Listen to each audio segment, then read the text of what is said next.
You are watching Trends. Every Thursday, we take a peek at the future to see what's ahead of us. How China became the factory of the world. Welcome to Alux.com, the place where future billionaires come to get inspired. Hey there, Aluxers, and welcome back. If you check the tag of any number of products, chances are high you'll find the words "Made in China." It seems like everything is made in China, including iPhones, Nikes, Barbie dolls, Levi's jeans, Dell computers, and so much more. But how did China become the factory of the world? Well, the answer is a little complicated, but we're going to lay it all out for you today. By the end of this video, you'll understand how China expanded their economy so quickly, why everyone wants to make their products there, and what challenges they face in the future. But first, a little background. Introduction. The People's Republic of China was formed in 1949 under the leadership of Mao Zedong. Chairman Mao is credited with modernizing the country and helping to elevate it to a world power, in part by improving education, promoting women's rights, developing a better healthcare system, and laying the groundwork for a more industrialized economy. However, in the later half of his rule, in the 1970s, China was still primarily an impoverished nation, partially as a result of political turmoil and the government's mismanagement of the economy. Yet today, only 40 years later, China is the world's second largest economy, the top manufacturing and trading nation, and one of the most influential investors in countries throughout the world. China has replaced America as the world's top factory producer, and they're actually on track to potentially surpass the economy of the United States to take the top economic position in the world. China is truly the factory of our world, with over 47% of its exports going to Asian countries, 22% going to America, 19% to Europe, and about 4% to both Africa and Latin America. But now let's take a look at the factors that have made all of this possible. Economic reforms. In 1978, 2 years after the death of Mao Zedong, Deng Xiaoping became the paramount leader of the People's Republic of China. Under this new era of leadership, economic reforms were put into place that took China in a completely new direction. They helped shift China from a more agricultural-based society to a market-oriented economy with a major focus on foreign trade. One of the most significant reforms was the Law on Chinese Foreign Equity Joint Ventures, which was introduced in 1979. This opened up the country to foreign investments and allowed for individuals in China to start businesses that weren't owned by the state. This was the beginning of a number of important trade relationships, including their #1 future trade partner, the United States. U.S. and China trade relations. Around this time, diplomatic relations between China and the U.S. began to improve. In 1972, the U.S. imported only $4.7 million worth of goods from China. By 1984, the U.S. was China's third largest trading partner, but China still only represents less than 2% of all American imports. In the mid-1980s, the Chinese government began to give companies greater freedoms by easing pricing restrictions and allowing them to retain their own profits and set their own wages. They also offered tax incentives to both domestic and foreign investors. All of these reforms combined helped establish China as a major global exporter. Since 1985, America's trade with China has increased well over 7,000%, and in 2015, China passed Canada as America's largest trade partner. This trade relationship with the U.S., which has been a hot topic in the news lately, has been an important part in establishing China as an economic powerhouse. But it's only one of several factors that have helped to make China the indisputable factory of the world. Let's take a look at another one. Low wages. China has the largest workforce in the world, with about 775 million of the total population of 1.4 billion actively working. The abundance of workers competing for factory jobs has historically enabled Chinese manufacturers to keep wages very low. However, as China's factory workers age, it is getting more challenging to attract skilled factory laborers, since the younger generation of Chinese are drawn to other, more advanced occupations that don't involve long hours of labor on hot production floors. This has helped to encourage a steady increase of wages. Those who are willing to do the work and do it well realize their value, and employers are forced to pay them competitive rates or risk having them leave and decrease production. The highest wages are found in Beijing and Shanghai, but even there, workers are making less than $3.50 US per hour. The wages in other Chinese cities are as low as $1.65 US per hour.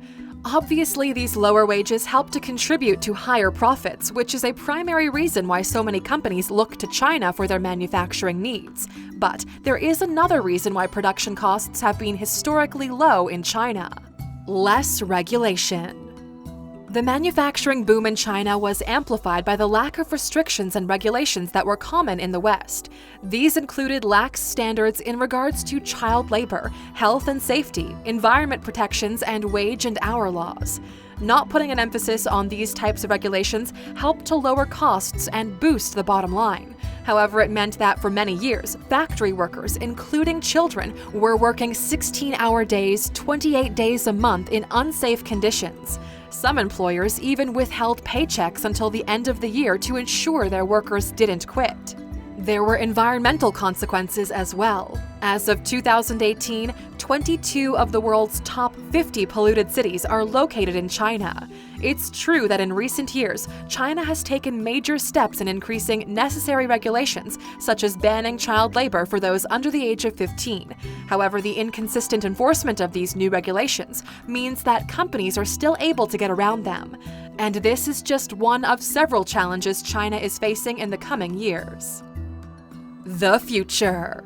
The state of manufacturing is close to a tipping point in China due to a combination of factors. We mentioned earlier that wages are increasing, which has caused many companies to explore other low-cost options outside of China, such as Sri Lanka, where workers make an average of 50 cents per hour. At the same time, factories are compensating for the decrease in skilled laborers by automating as much as possible. This means that robots are rapidly taking the place of Chinese factory workers, and there are minimal efforts to teach these workers new skills that could be valuable in the shifting economy. This is why many experts have stated that unemployment will be a significant problem in the coming years in China, with the country's biggest cities being hit the hardest. For these reasons and a few others, China is beginning to take steps toward restructuring into a service-based economy with a greater focus on e-commerce and technology. In 2018, 52.2% of China's GDP came from the service sector, while 40.7% came from industry. 2011 was the first year that the service industry surpassed manufacturing in terms of GDP, and the percentage has slowly but steadily increased every year since. As long as this trend is supported by workforce training and government policies, China's economy should continue to grow despite its challenges. Conclusion. China has achieved unprecedented growth over the past 40 years to become the undisputed factory of the world thanks to economic reforms, limited regulations, low wages, a massive workforce, and strategic trade relationships. In 2010, China became the world's second largest economy behind the United States. The US has held the top spot since 1871. However, China's economy is consistently expanding at about 3 times the pace of that of the United States. In 2018, China was the world's largest exporter by value, with about $2.3 trillion worth of products being sent around the globe. But there are signs that this trend may not be continuing so strongly in the years to come, as emerging economies are able to offer cheaper labor and increased profits. However, China appears ready to face the challenges of the future head-on and adjust as necessary to maintain their status as an economic powerhouse. And Aluxers, to get even more insights on how China was able to achieve this massive economic growth, check out China's Economy: What Everyone Needs to Know by Arthur Kroeber. This book includes important details about how China got to where it is today and discusses how China will need to adjust in the future to maintain its success and the implications for a wide range of industries. If you're looking to start or grow a business yourself, you'll definitely want to understand the role China plays in the global economy and how it could impact you as well. Normally, this book costs $25, but no need to part with your hard-earned cash. Just go to Alux.com/freebook and sign up. If it's your first time, you can get the audiobook version for free thanks to our partnership with Audible.